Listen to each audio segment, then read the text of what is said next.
This presentation has been broken into three parts from the original presentation. The first part will focus on the business impact of injuries and incidents. Making safety personal in the oil and gas extraction business. I'd like to begin by making a declarative statement. Ladies and gentlemen, hope is not a method. I say again, hope is not a method.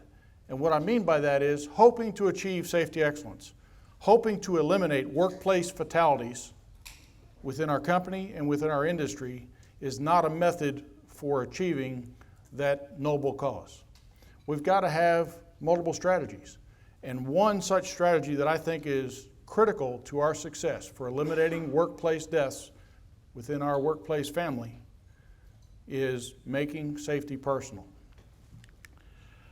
I'd like to describe and personally illustrate 4 ways in which we can make safety personal.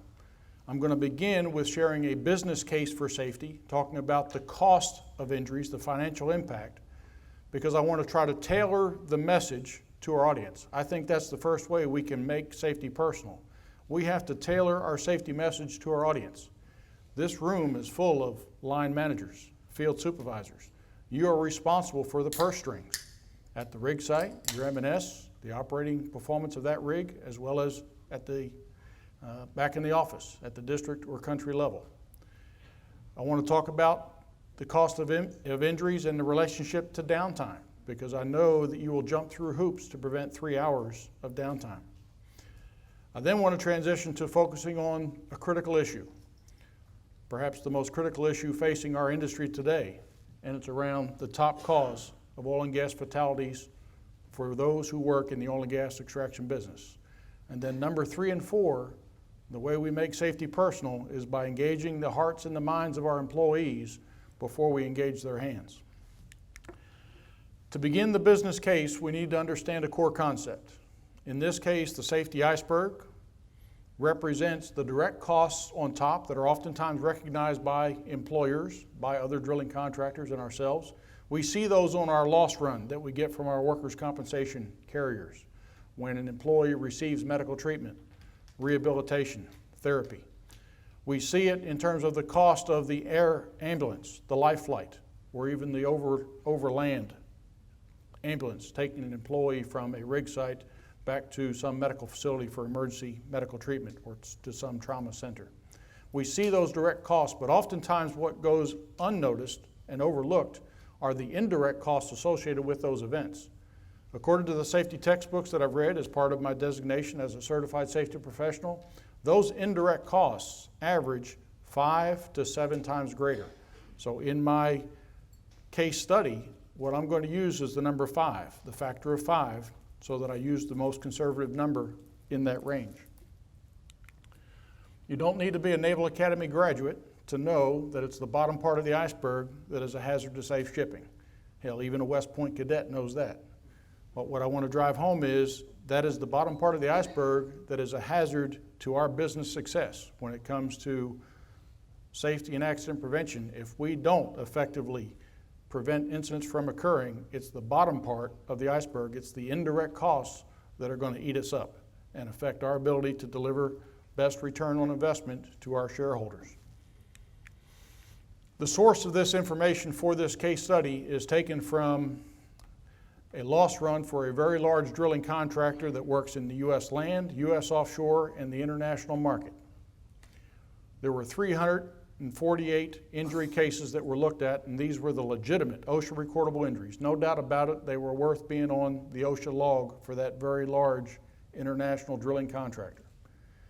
As we looked at the loss run in the detail, what we found was there were 218 medical treatment cases, 103 restricted duty cases, 27 lost time or disabling injuries for a total of 348 events, almost 350 events on which to draw the data.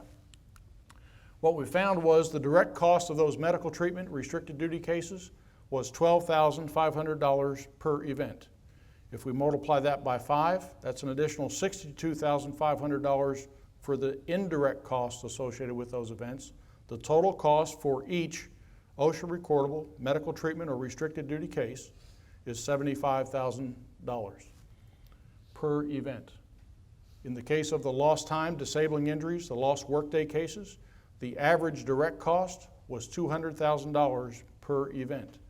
The indirect cost, 5 times more, another $1 million. The indirect cost of each lost time disabling injury, total cost, is now at $1.2 million per event. We have posted 11 lost time disabling injuries this year. We have posted an additional 59 OSHA recordable medical treatment and restricted duty cases. Multiply those figures by these numbers, and all of a sudden that is a significant sum of money that is coming off the bottom line profits of our company to offset the cost of our mistakes, to offset our lack of courage to stop the job when we see an employee engaging in an unsafe practice or deviating from a known safe work procedure like our EJSAs or our 20-step checklist for lockout tagout. So how many days must a rig or a service crew work after sustaining an OSHA recordable injury to cover the total cost of that injury? To answer that question, we need another financial statistic. One way we can look at that is, what is our positive cash flow? What is our profit margin per rig? And a typical land rig in the U.S. today may have a day rate of $25,000 for a new technology drilling rig. From that, the contractor has to pay their operating costs for labor, burden for insurance benefits and payroll taxes, rope, soap, and dope, M&S costs, maybe the fuel cost is on us. All in, if the operating cost for that drilling contractor is $15,000 a day, then the positive cash flow from that rig is $10,000 per day in an up market. We've got some folks in the room with 30 and 40 years of experience. What happens to the day rate in a down market? It drops. In fact, it may drop to $16,000 a day, just $1,000 over operating costs, and that's just a little fudge factor. That's for that one time a year, that 1 month a year when the rig manager has to buy a new spool of drilling line, and his operating cost, his M&S, goes through the roof. It's just a fudge factor. All we're trying to do is break even. Why? So we can retain those people, retain that experience, so the next time there is an up market in the industry, we are poised to put those folks to work as new supervisors on new build H&P rigs. So in a down market, that same positive cash flow is $1,000 per day. Now we have the denominator that we need to answer the question, how many days must a rig work? In an up market, if a rig sustains an OSHA recordable medical treatment or restricted workday case on day one, rigging up on a new location, and that event costs us $75,000 in total cost, at $10,000 a day of positive cash flow, that rig now has to work for 7.5 days at zero contribution to the bottom line profits of our company. If those same unsafe practices, same deviation from safe work procedures, same ignoring of the EJSAs results in a more severe injury further up on the safety pyramid, the safety triangle in severity, to a lost time disabling injury at $1.2 million per event, now that rig has to work 120 days at zero profit, zero contribution to the bottom line profits of H&P in order to offset the cost of that one single event. In a down market, it's even worse. The 7.5 days becomes 75. The 120 days becomes 1,200. For the next 3.5 years in a down market, that rig is making no contribution to the bottom line profits of our company. We would have been better off to stack the rig, cut the people loose, lay them off, than take the risk of possibly producing another lost time disabling injury that is really going to put us in the hole for the long run because we chose to take that risk. I know that you guys will jump through hoops to prevent 3 hours of downtime. But do you realize that when you walk past an unsafe practice and say nothing, when you ignore unsafe work practices by your crews, what you are really putting at risk is potentially 3 days of downtime if those unsafe practices produces a medical treatment or restricted duty case, or 48 days of downtime equivalent if it produces a lost time disabling injury. There was once a wise man that spoke these words to me. He said, "Warren, you need to understand something as the new safety manager for H&P. No margin, no mission." And what he was trying to communicate to me was that if our company does not produce a profit margin, then my department, safety department, has no mission. Those words were spoken to me by Pete Miller. He was then Vice President of U.S. Land Operations. Pete left Helmerich & Payne. He landed on his feet. He went on to become the CEO and president of a small oil field services company by the name of National Oil Well Varco. Pete has since retired, and now he is the executive chairman of a new spinoff from NOV called Distribution Now, the distribution arm of their global operations.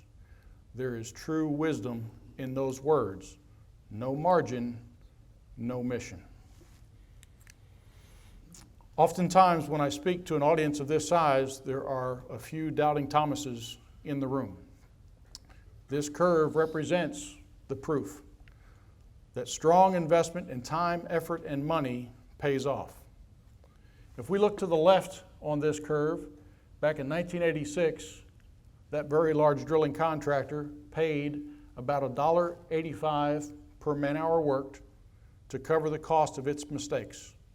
That was the workers' compensation cost per man-hour worked. Through the end of fiscal year 2013, that number was down to 15 cents per man-hour worked. That is $1.70 in savings. That large contractor is now working 18 million man-hours more than they did in 1986, and that is over $30 million that stays on the bottom line profits of the company. And what do we do with it? We build another flex rig. We create 25 to 35 new jobs that creates upward mobility, opportunities for promotion for the people in this room, and opportunities to put family members and loved ones to work in entry-level floorman positions. That EMR table, that stands for Experience Modifier Rate. The average employer that buys workers' compensation insurance has an EMR rating issued to them by the insurance industry of a 1.0. They pay the base premium to buy workers' compensation insurance. An unsafe employer has an EMR of 1.35, as an example. That unsafe employer has to pay a surcharge, a 35% surcharge on top of the base premium for the same workers' compensation insurance that we buy for 35 cents on the dollar. We get a 65% discount because we have outstanding results. That EMR is calculated based on 3 years of incidents, total number of incidents, and those incident severity. If we have another good year, if we pay the base premium as if we had an EMR of 1.0, then if we have another good year, we get a 65% refund of our premiums paid because we produced fewer injuries with less severity. Clearly, this reflects that safety is good business and worthy of our time, effort, and strong financial investment.